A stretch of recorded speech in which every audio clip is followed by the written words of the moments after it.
बड़ी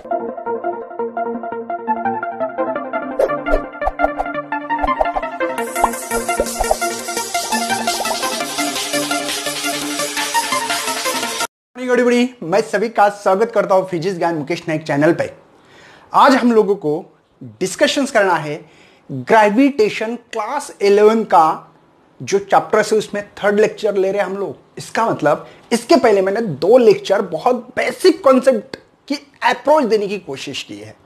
साथ में आज हम लोग आपकी बुक्स के हिसाब से 5.4 मेजरमेंट ऑफ ग्रेविटेशनल कांस्टेंट इसके बारे में डिस्कशंस करने वाले हैं। आपके बुक्स में जो डायग्राम है, डायग्राम भी ड्रॉ की है।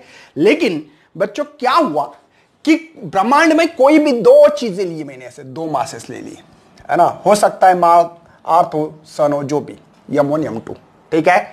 मैंने देखा कि दोनों सेंट्रल फोर्स होता है ना, ग्रेविटेशनल सेंट्रल फोर्स भैया। तो सेंटर टू सेंटर अगर इसका फोर्स और इसकी फोर्स की लाइन अगर ज्वाइन हो जाए तो एक दूसरे को अट्रैक्ट करने लग रहे थे, और इनका डिस्टेंस r दूरी पे है तो अट्रैक्ट कर रहे थे। तब हम लोगों ने फार्मूला लिखा कि फोर्स ये डिपेंड करेगा इन दोनों के मासेस के प्रोडक्ट, और ये डिस्टेंस के ऊपर भी डिपेंड था, लेकिन वो इनवर्स था। मैंने बोला यार हम लोगों को 2 मासेस है, इन 2 मासेस के r दूरी पे रखने के बाद जो अट्रैक्शन हो रहा है इन दोनों पे डिपेंड था, लेकिन मुझे एक कांस्टेंट टर्म इस्तेमाल करना पड़ रही थी g, जो कि हमारे महान साइंटिस्ट न्यूटन लॉ ने बताया था। लेकिन भैया ये जीव की लिखा है कुछ नहीं पता, तो इसको मेजर करने के लिए हमारे पास एक साइंटिस्ट आ गए जो कि उनका प्रैक्टिकल है ना, केविंडिश बैलेंस। ये बैलेंस करके उन्होंने प्रैक्टिकल किया। उन्होंने कहा कि ये जो जी की वैल्यू जो आ गई है 6.67 into 10⁻⁻11 newton metre square per kg square. भैया हमारे जब न्यूटन लॉ साहब ने, न्यूटन है ना लॉ साहब ने जब ग्रेविटेशन लॉ दिया था उसके करीब करीब 100 साल बाद, 100 साल नहीं है, हाँ नियर अबाउटली बोल सकते हैं, 100 साल के बाद उन्होंने बता दिया, इन्होंने केविंडिश साहब ने, कि आपकी जी की वैल्यू जो कैलकुलेट की गई है, मेजरमेंट की गई है, इसको कैसे किया गया। उन्होंने क्या किया मालूम है क्या? एक गार्डन में जाके ऐसे एक पतली सी एक वायर ले ली जो कि इसकी इलास्टिक प्रॉपर्टी होना चाहिए। बहुत इंपॉर्टेंट से बताते नहीं है, जिस वायर में इलास्टिक प्रॉपर्टीज हो ऐसी वायर उन्होंने ले ली। अच्छी बात है सर, ले ली, बहुत बढ़िया। उसके बाद में एक कोई पेड़ हो, किसी को बांधा होगा है ना। उसके बाद में क्या किया, नीचे अगर आप लोग जाओगे तो एक ऐसा रॉड ले लिया, जो रॉड पतला है और मासलेस होना चाहिए। ये जो रॉड लिया ना हम लोगों ने, ये जो रॉड ले रहे हैं हम लोग, ये रॉड मासलेस है। मासलेस कोई चीज होती नहीं है ना, तो भी हम लोग मान रहे हैं कि करीब करीब उसका मास बहुत कम है, बहुत निग्लिजिबल है। उसके बाद में उन्होंने क्या किया कि यहां पे एक छोटा सा मास का एक स्फीयर रखा जो कि S1 है, और दूसरा जो है मास M2 का S2 नाम का एक स्फीयर है। अच्छी बात है। बाद में 2 लार्ज स्फीयर लिए, एक यहां एक यहां। आपने क्या पढ़ा कि 2 मासेस एक दूसरे को अट्रैक्ट करते हैं, लेकिन वो उसके मासेस के प्रोडक्ट के ऊपर डिपेंड है। ऑब्वियसली ये बहुत छोटा है, बहुत ज्यादा है, और करीब करीब माना गया है कि जो ये M1 और M2 दोनों मासेस सेम है। स्मॉल m की बात कर रहा हूं, और इसका जो डायमीटर है ना भैया, ये डायमीटर उनका लिया गया है 5 सेंटीमीटर, मतलब बहुत छोटे होना चाहिए। और जो बड़ा मास है उसका भी मास सेम है, और उनकी जो डायमीटर है भैया वो 20 सेंटीमीटर, मतलब करीब करीब समझ रहे कि ये स्फीयर बहुत बड़ा है जो रेड में, और ब्लैक में छोटा है। क्या होगा, ऑब्वियसली ये मास इस मास को खींचेगा ऐसे, जूम, और बोलेगा चल आजा भैया, और ये इधर खींचेगा ऐसे। अरे ग्रेविटेशन लॉ से के हिसाब से ये इसको खींचेगा, ये इसका। अब बोलेंगे सर हम आपको क्यों नहीं खींच रहे हो? क्योंकि मैंने भैया वो प्रूव करके दिया कि हमारे मास से 100 केजी लेके भी ये जो फोर्स ऑफ अट्रैक्शन दोनों के अंदर बहुत कम है, इसमें भी बहुत कम होगा, बहुत फोर्स कम होती है। लेकिन साइंटिफिकली अगर मेजर किया तो मेजर कर सकते हैं हम लोग। ये इधर खींचा जाएगा, ये इधर खींचेगा। बात समझ में आ रही है? ये चीजें जो हो रही है खींचने के कारण क्या होगा भैया, मतलब ये ऐसी चीज है, ठीक है, ऐसे। तो ये फोर्स लग रहा है आपके तरफ, इधर वाला, ये जो कैप दिख रही है, और इधर वाला, तो ये ऑब्वियसली ऐसा, देखो बात दिख रही है आपको, मैं लाके दिखाऊं क्या आप लोगों को? देखो ये, ठीक है, ये ऐसे था। अब एक फोर्स कैप, अच्छा एक कैप वाला इधर था, कैप वाला जो फोर्स है इधर लग रहा है, देखो जूम, इधर वाला ये, तो ऑब्वियसली ये फोर्स भी इधर खींच रहा है, इधर बैक साइड में, ये अप के साइड में, तो ऐसा ऐसा ऐसा ट्विस्ट हो जाएगी। तो ये जो वायर है ये ऑलरेडी इलास्टिक प्रॉपर्टीज है, और इलास्टिक प्रॉपर्टी होने के कारण वो ट्विस्ट होगा, लेकिन इसमें रेस्टोरिंग फोर्स आएगा भैया। कौन सा फोर्स आने वाला है? रेस्ट पे आने के लिए जो फोर्स लगता है उसको रेस्टोरिंग फोर्स कहते हैं। मतलब जैसे कि अब मेरा पेट है, पेट को अंदर लेके जाओ, छोड़ दो, वापस अपनी जगह पे आ रहा है, रेस्टोरिंग फोर्स के कारण। अरे पेट के अंदर तो इलास्टिक प्रॉपर्टी है ना भैया, हमारे शरीर के अंदर इतनी इलास्टिक प्रॉपर्टीज है। अगर कोई दो बंदे ने हम लोगों को बहुत जोर से खींचा या फोर्स से खींचा तो शरीर के अंदर से गड्डी जा सकती है, टू व्हीलर गड्डी। इतना शरीर हमारा इलास्टिक है भैया। तो रेस्ट पे आती ही नहीं वो चीज। देखो मेरा गाल दबा रहा हूं मैं, वापस अपनी जगह पे आ रहा है। बात समझ में आ रही है? तो ये ट्विस्ट होगा। अब जैसे ही ये ट्विस्ट होने के बाद ऐसे यहां पे हमने क्या किया था, एक लाइट जो मोनोक्रोमैटिक हो, मोनो मतलब जिसकी सिंगल लाइट हो, सिंगल वेवलेंथ हो, उसको मोनोक्रोमैटिक लाइट कहते हैं। क्या कहते हैं? मोनो, है ना, क्रोमैटिक लाइट। किसको कहते हैं मोनोक्रोमैटिक लाइट? सिंगल वेवलेंथ हो, सिंगल वेवलेंथ हो, सिंगल वेवलेंथ है, ठीक है ना। तो ये ट्विस्ट होगा ऐसे, जूम जैसे ट्विस्ट होगी ये लाइट यहां पे कुछ एंगल पे आके स्केल पे गिरेगी, जो भी एंगल तैयार करेगा, और जो चीज गोल घूमती है उसको टॉर्क कहा जाता है। क्या? टॉर्क कहा जाता है। टॉर्क, टॉर्क मतलब जैसे कि हमारी स्टीयरिंग है गाड़ी, गड्डी की। तो देखो गड्डी जब परचेस करते हैं ना हम लोग, अरे 4 व्हीलर गड्डी की बात कर रहा हूं मैं भैया, तो वो गड्डी को खरीदते हैं तब टॉर्क पूछते हैं। आपको पता ना हो तो करवा दो, आपके पास अगर गाड़ी हो 4 व्हीलर तो पता करवा लो, टॉर्क होता है, स्टीयरिंग घूमती है ऐसे, है ना, वो टॉर्क है। जो चीज गोल, जैसे कि इस बॉटल को या इस मार्कर को देखो मैं ऐसे ऐसे ऐसे ऐसे ऐसे घुमा रहा, ये टॉर्क होगा। गोल चीज घूमना मतलब टॉर्क है।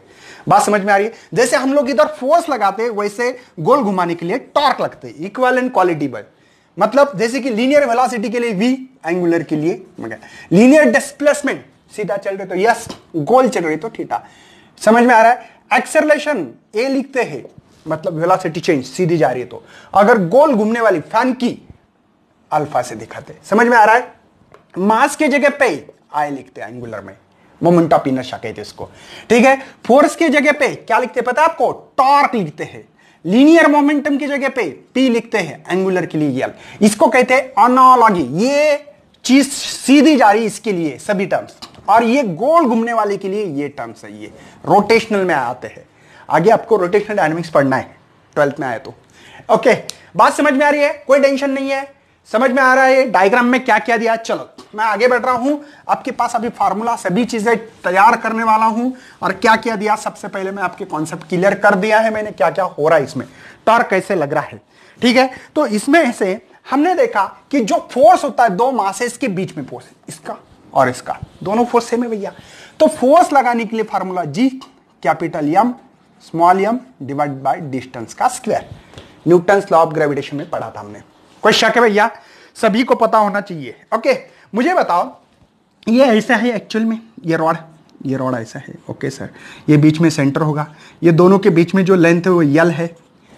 एक फोर्स लग रहा है इधर, देखो एक इधर फोर्स लग रहा है, और एक फोर्स लग रहा है इधर, मतलब फोर्स F और ये F फोर्स लग रहा है। बॉटल ओपन करते या टैब ओपन करते ऐसे ऐसे, देखो ओपन करते हुए ऐसा ऐसा ऐसा फोर्स लगा रहे, और क्लोज करते हुए ऐसा ऐसा अपोजिट में, इसको कपल भी कहते हैं। तो इसके लिए टॉर्क के लिए फार्मूला बनता भैया, फोर्स देन परपेंडिकुलर डिस्टेंस, तो यो L है हमारा।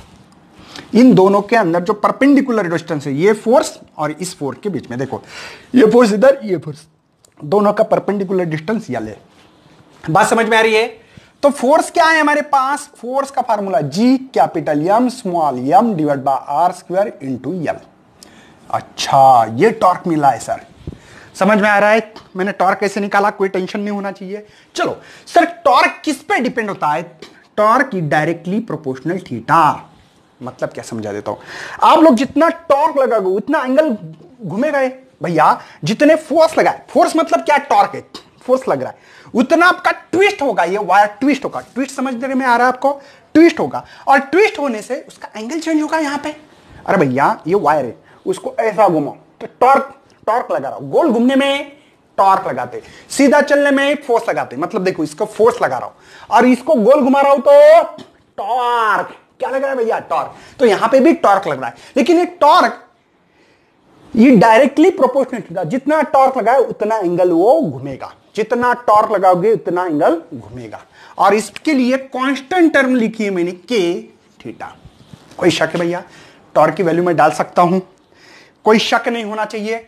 चलो तो मैं यहां पे जो फार्मूले के हिसाब से G capital M small M divide by R square L is equal to torque की वैल्यू है मेरे पास के थीटा। के क्या है? के क्या है? के इज अ कांस्टेंट है भैया।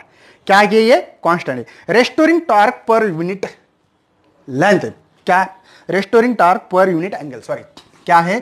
के क्या है? Restoring torque per unit angle, मतलब 1 डिग्री घूमने में कितना टॉर्क लग रहा है, 1 डिग्री घूमने में कितना टॉर्क लग रहा है उसको कहते हैं के। 1 डिग्री, देखो मैंने 1 डिग्री घुमाया जूम, उसके लिए कितना टॉर्क लग रहा है उसको के कहते हैं। बात समझ में आ रही है? कोई टेंशन नहीं होना चाहिए, ऑल इज वेल है, समझ में आ रहा है।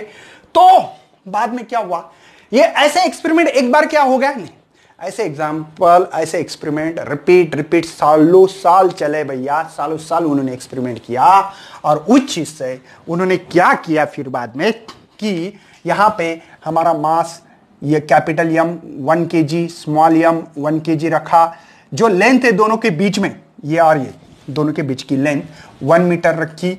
तो इस सभी कैलकुलेशन के बाद वो टॉर्क कितना एंगल आ रहा है, क्या आ रहा है, इसी सभी के कैलकुलेशन के बाद जी की वैल्यू फाइंड की 6.67 into 10⁻⁻11 newton metre square per kg square. ये है जी इज यूनिवर्सल, है ना, ग्रेविटेशनल कांस्टेंट, मतलब ब्रह्मांड में कहीं पे भी जाओ ये वैल्यू सबके लिए लागू है। आपके और मेरे बीच में भी जो ग्रेविटेशनल फोर्स है, हम लोग भी अट्रैक्ट हो रहे, सर हम भी होना चाहते हैं, लेकिन क्लास में किसी के साथ अट्रैक्ट होना चाहते हैं लेकिन हो नहीं पाते। क्यों भैया? क्योंकि हमारा जो फोर्स होता है ना वो बहुत स्मॉल होता है, छोटा होता है, इसलिए अट्रैक्ट नहीं हो पाते। जैसे कि अर्थ एंड मून के बीच में जो ग्रेविटेशनल फोर्स है वो बहुत ज्यादा है। तो उन्होंने 2 चीजों के अंदर जो फोर्स ऑफ अट्रैक्शन लगता है, तो उन्होंने देखा कि ये वैल्यू इतनी कांस्टेंट रखी तो इतना फोर्स करेक्ट मिल रहा है इन सभी प्रोसेस के बाद। 2 मासेस के बीच में का फोर्स अट्रैक्शन वाला, और यहां पे ओनली अट्रैक्टिव फोर्स है। ये फोर्स कौन सा भैया? अट्रैक्टिव फोर्स है ओनली, ठीक है ना। सेंट्रल फोर्स है, अट्रैक्टिव फोर्स है, ये रिपल्शन करता नहीं है। मतलब हम लोग एक दूसरे को रिपेल नहीं कर पाते, अट्रैक्ट ही करते हैं। हम लोग क्यों नहीं अट्रैक्ट होते? क्योंकि फोर्स बहुत स्मॉल है। कोई शक है भैया? ये सभी चीजें प्रैक्टिकल समझ में आ रहा है, दिखाई दे रहा है, ऑल इज वेल है, बढ़ना आगे। चलो उसके बाद में हमारे बुक्स में ये वाला acceleration due to the gravity मिटा रहा है। नेक्स्ट देखने वाले acceleration due to the gravity, जिसका सिंबल है जी, स्मॉल जी। कैपिटल जी और स्मॉल जी में लोगों को डिफरेंस समझ में नहीं आता है भैया। ये है यूनिवर्सल ग्रेविटेशनल कांस्टेंट, जिसकी वैल्यू है भैया 6.67 into 10⁻⁻11 newton metre square per kg square. मतलब ब्रह्मांड में कोई भी 2 चीजों का अट्रैक्शन है एक दूसरे की तरफ, म्यूचुअल फोर्स है ये। मतलब ये अगर ऑब्जेक्ट इसके तरफ खींचता है तो ये भी इसके तरफ खींचेगा, म्यूचुअल फोर्स है ये। और ब्रह्मांड में कोई भी 2 चीजों का अट्रैक्शन जब होता है तब कैपिटल जी इस्तेमाल करते हैं। स्मॉल जी की वैल्यू हमने लिखी थी 9.8 मीटर प्रति सेकंड स्क्वायर। ये है एक्सेलरेशन ड्यू टू ग्रेविटी। जी का मतलब क्या? Acceleration due to the gravity. इसका नाम क्यों रखा गया बात करेंगे, ठीक है। और ये ओनली एंड ओनली अर्थ अपनी तरफ खींचती है, सेंटर की तरफ खींचती कोई भी चीज। इस मार्कर को रखा, देखो अर्थ खींच रही है इस मार्कर को भैया। अरे इस चीज को अर्थ खींच रही है कि नहीं? सेंटर की तरफ। मतलब कोई फोर्स ना हो, ओनली एंड ओनली वो चीज के ऊपर ओनली अर्थ फोर्स लगा रही हो ग्रेविटेशन के थ्रू, और ग्रेविटी के कारण वो नीचे आ रही है, सेंटर फोर्स होता है ये। इसको कहते हैं acceleration due to the gravity. बात समझ में आ रही भैया? इसी के कारण हमारा वेट तय होता है। वेट क्या होता है? तय। मतलब हम लोग जो गिनते हैं इसको ही वेट कहते हैं, mg, सॉरी क्या कहते हैं? mg। मतलब हम लोग कहते हैं हमारा वेट अर्थ पे कुछ और है और मून के पे कुछ और है। मास कभी चेंज नहीं होता भैया। मास ये होती है कांस्टेंट क्वांटिटी। अर्थ पे भी जितना हो उतना ही मून पे भी होता है, लेकिन वेट चेंज होता है प्लैनेट टू प्लैनेट, क्योंकि ग्रेविटी के अंदर उसके अंदर प्लैनेट टू प्लैनेट डिफरेंस होता है। अर्थ की ग्रेविटी 9.8 या अर्थ के लिए, मून के लिए नहीं है भैया। मून के लिए तो ये डिवाइड बाय 6 करना पड़ेगा, उसको डिवाइड बाय 6 करना पड़ेगा। जो भी कैलकुलेट है वो ग्रेविटी चेंज होती है प्लैनेट टू प्लैनेट। बात समझ में आ रही है? ये दो चीजों का अंदर जो फोर्स है और ये म्यूचुअल फोर्स है, इसके ऊपर इसके ऊपर। यहां पे क्या है? एक्सेलरेशन ओनली अर्थ एक्ट करती है, ओनली हमारी जो अर्थ है वो एक्ट करती है फोर्स।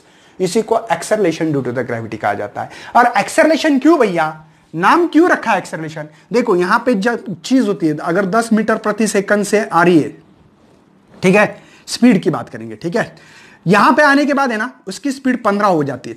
देखो वैरी होती है, जैसे जैसे नीचे आ रहे वैसे यहां पे 20 होगी, ठीक है, यहां पे आपको 25 मिलेगी अर्थ सरफेस पे जब आते, मतलब स्पीड इंक्रीज हो रही है।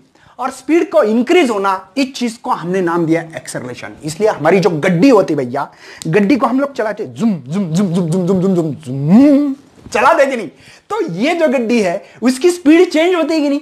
एक्सेलरेशन क्यों हो रहा है? एक्सेलरेटेड के कारण, इसीलिए इसका नाम एक्सेलरेशन रखा गया है। स्पीड को चेंज करना उसको एक्सेलरेशन कहते हैं। बात समझ में आती होगी? चलो मैं अपने मुद्दे पे आ जाता हूं। हमारा जो एक्सेलरेशन ड्यू टू ग्रेविटी का फार्मूला फाइंड करना है और आप लोगों को फाइनली देना भी पड़ेगा मुझे, है ना?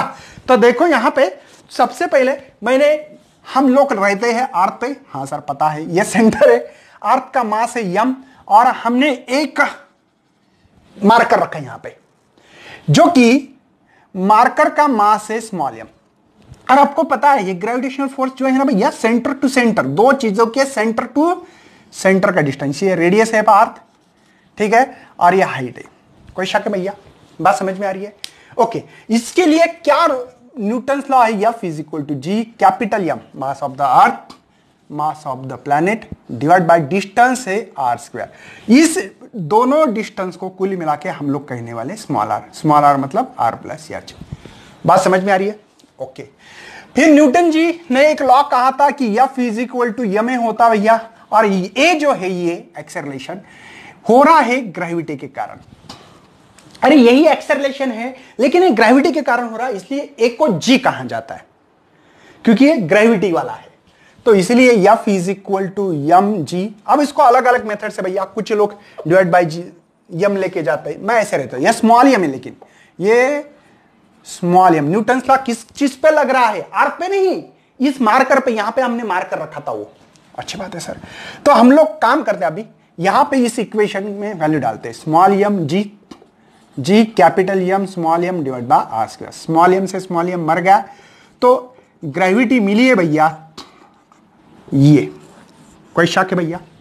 अब कोई लोग क्या कहते हैं, अगर ये चीज नीचे आ जाए तो, यहां आ जाए तो ऑन द अर्थ सरफेस पे कोई चीज रही तो उसके ग्रेविटी कितनी होती है, उसकी ग्रेविटी कितनी होती है? तो मैंने बोला सिंपल काम करो, जी एम डिस्टेंस का स्क्वायर, दो चीजों के अंदर देखो, इसका और इसका डिस्टेंस कितना है?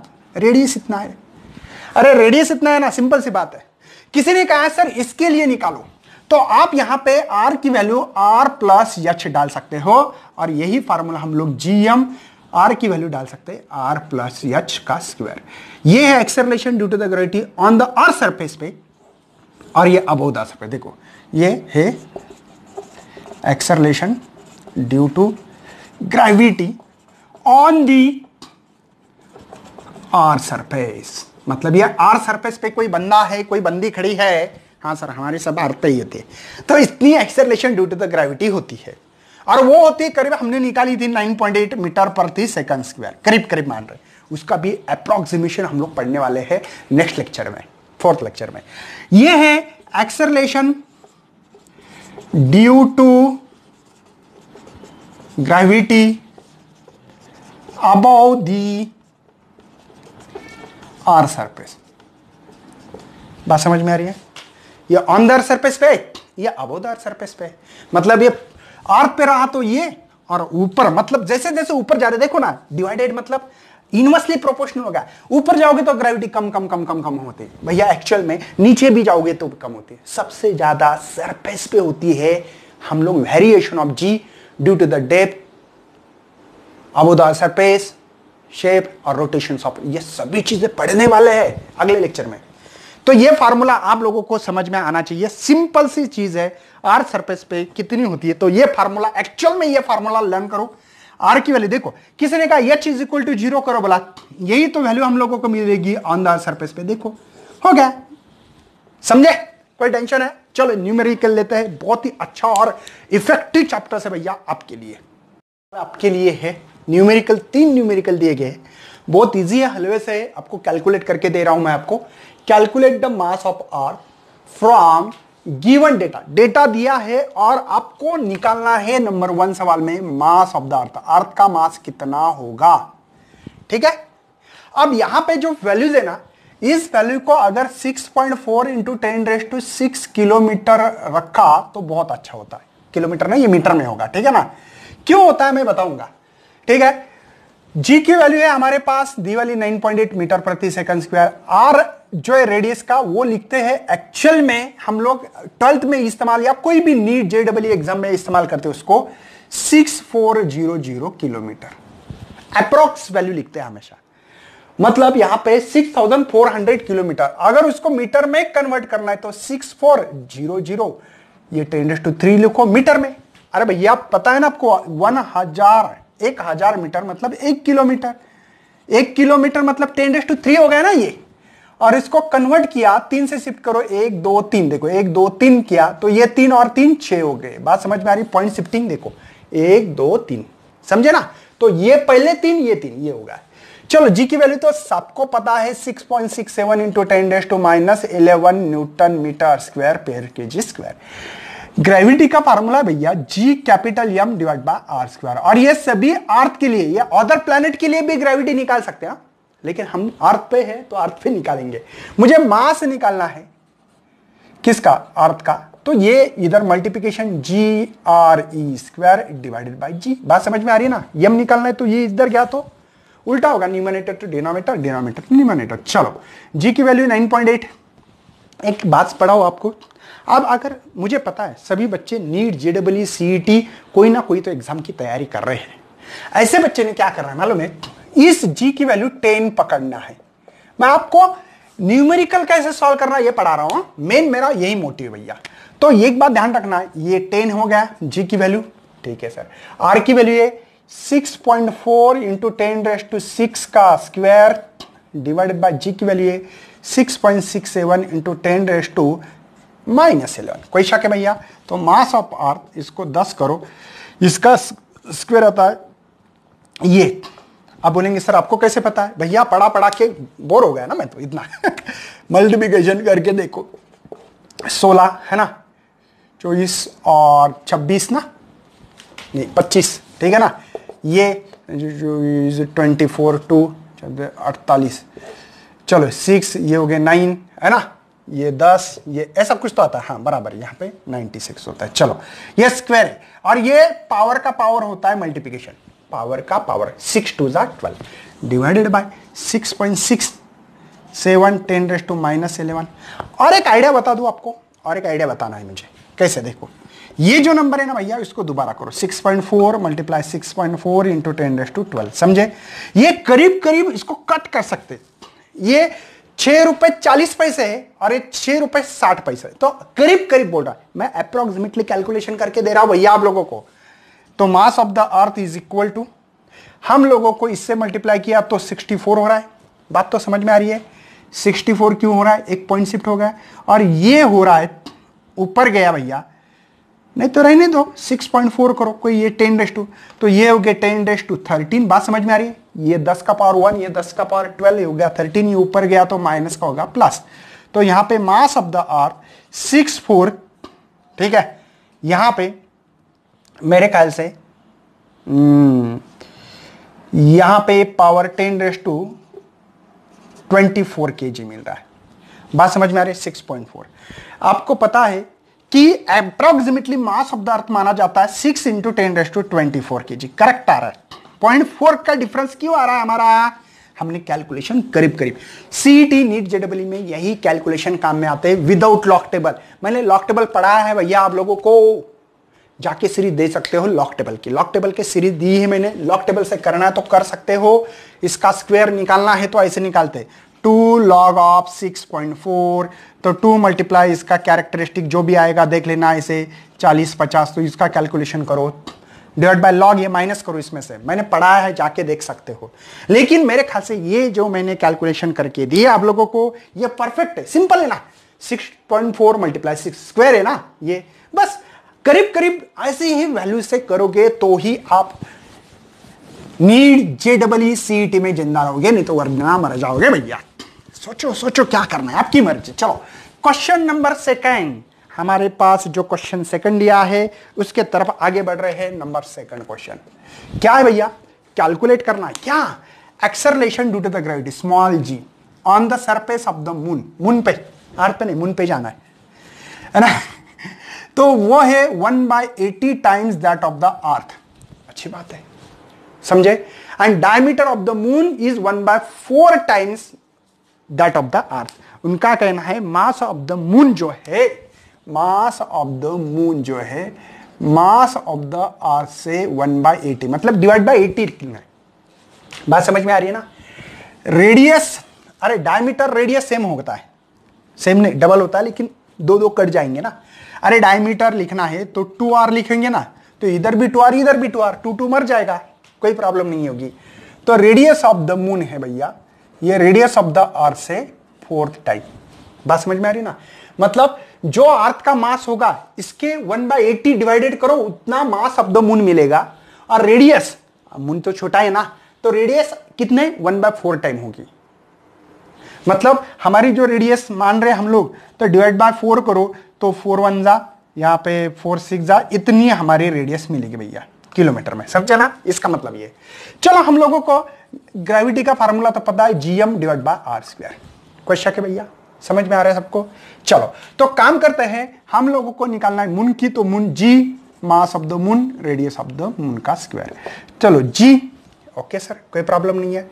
तो यहां पे हम लोग डायरेक्ट अभी कैलकुलेशन पे उतर रहे हैं, तो इसका रिलेशन किसके साथ क्या है ये बात तो समझ में आ रही है। ऐसे करते हैं, एक काम करते हैं कि हम लोगों को ये पता लगा है मास ऑफ ग्रेविटी मून की है, और अर्थ की क्या होगी फिर? G mass of the earth, radius of the earth square. चलो तो हम लोगों को निकालना है, कंपैरिजन करना है किसके साथ? मून के साथ। तो ये gm, समझे। इक्वेशन 1 बोलो, इक्वेशन 2 फर्स्ट बाय सेकंड करो, फर्स्ट बाय सेकंड। चलो फर्स्ट है, ये मून के लिए था, हाँ मून, और ये अर्थ, दोनों को डिवाइड कराओ, ठीक है। G mass of the moon, radius of the moon का स्क्वायर। डिवाइड ना करते हुए मल्टीप्लाई कर सकते हैं, लेकिन उसको इनवर्स करना पड़ता है, उल्टा उल्टा करो। देखो G mass of the earth, G cancel, mass नहीं कैंसिल होगा, अलग है भैया, और एक कंपैरिजन में ऊपर दिया है। चलो मास of the moon, mass of the अर्थ, और रेडियस है of earth divide by radius of moon का स्क्वायर। दिख रहा है आपको? मास of the moon, mass of the अर्थ, ये इनवर्सली है। तो चलो वैल्यू डालो जल्दी से। मास ऑफ द मून है भैया मास of the earth divide by mass of the अर्थ 80। बात समझ में आ रही है भैया? मास ऑफ द मून की वैल्यू है me/80, और ऑलरेडी यमी है, तो यमी कैंसिल, तो 1 बचा है यहाँ पे 1/80। यहाँ पे radius of earth as it is, radius of moon है भैया कितनी? Radius of earth divided by 4 नहीं लिखते हुए मल्टीप्लाई लिखता हूं स्क्वायर। दिस मर गया भैया। तो gm/ge ये है 180, और 4 का स्क्वायर 16 होता है। हमारे इधर तो होता है, आपके इधर होता है क्या? मास ऑफ द आप sorry moon of the gravity, ये ग्रेविटी क्या है भैया इधर अर्थ का, डिवाइडेड बाय 16 5 तो इसकी वैल्यू 9.8 डिवाइड बाय 5 है। तो 5 1 जा है ना, 5 बचा 4, ठीक है। 5 9 जा और 5 6 जा, ये मीटर प्रति सेकंड स्क्वायर इतनी ग्रेविटी। कहां? मून पे। मतलब अर्थ पे कितनी ली है हमने? अर्थ की ग्रेविटी होती है 9.8 मीटर पर सेकंड स्क्वायर है भैया, वही मून पे गई तो 1.96 मीटर पर सेकंड स्क्वायर इतनी ग्रेविटी मिलेगी मून पे जाओगे तो। और ये दिए है, सभी कहानी सही है और होती भी इतनी है। एक्चुअल में डेटा दिया गया आपको, एक्चुअल वाला। कोई शक है? दिखाई तो दे रहा है? आप लोग नोट डाउन करते रहे। चलो मैं आगे बढ़ रहा हूं नेक्स्ट सवाल की तरफ। थर्ड नंबर का जो सवाल है आपके लिए, देखो आप लोग भी पहले भैया कोशिश करते रहना है कि सॉल्व कर सकते हो का विदाउट बुक इस्तेमाल करते हुए। हमेशा लेक्चर जब देखते हो ना, पेन और कॉपी लेना है और खुद को कॉज करना है। किसको? वीडियोस को। और देखना है कि क्या सही में हम लोग इसको सॉल्व कर पाते हैं क्या नहीं, ध्यान देना। चलो, find the acceleration due to the gravity on planet that is 10 times massive as the earth. Earth के मास से थर्ड, देखो जो प्लैनेट का मास है ये 80 टाइम है ना, बराबर है ना? नहीं सॉरी यार, 10 टाइम्स है मास ऑफ द अर्थ। मतलब अर्थ का जितना मास होगा उससे 10 गुना मास उस प्लैनेट का दूसरे, मतलब हम लोग अर्थ पे है तो दूसरा मार्च, नेपच्यून, प्लूटो, जो भी मानना है मान लो, मुझे कोई लेना देने से, ठीक है ना। विथ रेडियस 20 टाइम है और उसका जो रेडियस उस प्लैनेट का 20 गुना ज्यादा है। समझे? हम लोगों को ग्रेविटी निकालनी है वहां की, उस प्लैनेट की ग्रेविटी। हम लोगों का अर्थ की तो सबको पता है भैया 9.8 मीटर प्रति सेकंड स्क्वायर है, लेकिन वहां की निकालना है। हम लोगों को इसका रिलेशन तो पता ही है, ग्रेविटी का फार्मूला होता है Gm/r²। हम लोग प्लैनेट की डायरेक्ट डाल सकते हैं अभी, यहां पे कंपैरिजन करने की जरूरत नहीं, ठीक है। तो ग्रेविटी है प्लैनेट की, G की वैल्यू 6.67 इंटू 10⁻⁻, उससे कितनी गुना ज्यादा है ये निकालेंगे। वैल्यू क्यों डालना है? डालेंगे नहीं। चलो, मास ऑफ द प्लैनेट है भैया 10 गुना मास ऑफ द अर्थ, ठीक है। बेस ऑफ द ई लिखना है, ठीक है। डिवाइड बाय रेडियस है 20 और इसका स्क्वायर है, लेकिन तो ग्रेविटी ऑफ प्लैनेट यहां पे 10 Gme, इसका स्क्वायर होता है 400, 20 का स्क्वायर आता है ना सबको, रेडियस ऑफ अर्थ। तो 0 0 मर गया भैया। तो रेडियस ऑफ प्लैनेट यहां पे 1/40 इस ब्रैकेट में रखेंगे Gme डिवाइड बाय RE²। एक समझ में आ रहा है आपको? ये acceleration due to the gravity भैया G का फार्मूला है, लेकिन ये किसका है? अर्थ की। और अर्थ की ग्रेविटी हम लोगों को पता ही है। अर्थ की देखो ये अभी तो फार्मूला हुआ है। चलो, तो Gp इज इक्वल टू डाल सकता हूं मैं यहां पे G अर्थ डिवाइड बाय 40। कोई शक नहीं होना चाहिए इसमें, सभी को आना चाहिए। मेरे ख्याल से अगर अपने करीब करीब 10 मानते हो इसकी वैल्यू अगर 10 मानोगे तो 10/40 0 0 गए, तो यहां पे Gp इज इक्वल टू 1/4, तो 0.25 मीटर प्रति सेकंड स्क्वायर मिलेगी। लेकिन यहां पे हम लोग क्या करते पता है? 9.8 वैल्यू डालते, डिवाइड बाय 40 करते, इसीलिए इसकी वैल्यू भैया 0 पॉइंट जो वैल्यू मिल रही है ना 245। लेकिन करीब करीब ये भी सही होगी। अगर इसका राउंड अप किया तो ये मिलेगी ना, नहीं राउंड अप 2.4 मिलेगा, 0.24 मिलेगी। हाँ, इसलिए पहला चैप्टर देखो, राउंड अप करते 5 आ गया, लेकिन इसके पहले इवन नंबर, इसलिए चेंज नहीं होता है। एंड में 5 हो और बिफोर प्रेसिडेंट डिजिट अगर इवन हो तो इंक्रीज नहीं, एज इट इज रहता है नंबर। समझे ना? ये नहीं समझ में आएगा आपको, वो चैप्टर देखना पड़ेगा राउंड अप कैसे करते हैं। तो बच्चों, ये था हमारा थर्ड नंबर का ग्रेविटेशन का लेक्चर। इसके बाद में हम लोग बहुत ही डिटेल में और इंटरेस्टेड पार्ट लेके आ रहे हैं। हम लोग अर्थ पे रहते हैं लेकिन पता ही नहीं है कि ग्रेविटी कहां बदलती है। साइंस तो पढ़ते हैं भैया 10 तक, लेकिन रट्टा मारते हैं ना हम लोग। रट्टा नहीं, हम लोग कुछ अप्रोच देंगे, नॉलेज देंगे भैया। नॉलेज इंपॉर्टेंस है दुनिया में चीज, बाकी कोई चीज इंपॉर्टेंस नहीं होती है। आप लोग कितना गेन कर पा रहे हो इसको इंपॉर्टेंट देना। गेन मतलब गेन समझते हो ना? बहुत सारे बच्चे तो बुक्स पढ़ता है, पूरी बुक्स पढ़ते हैं 2 बार 3 बार 4 बार 10 बार। उनको पूछा भैया नॉलेज कितना गेन किया है? कुछ नहीं। तो नीट में कुछ नहीं आएगा आपको, ना JEE ना CET कोई क्वेश्चन हल नहीं होंगे आपसे, कोई क्वेश्चन आपसे सॉल्व नहीं होगा। सॉल्व करना चाहते हो ना तो भैया लेक्चर को फॉलो करना, अच्छी तरह से लेक्चर देखना, नोट्स बनाना, आप अपनी पढ़ाई करते रहना, हम आपके साथ में हैं। तो बच्चों शेयर भी करना है, लाइक करना है, सब्सक्राइब करना है। Thank you for visiting this channel.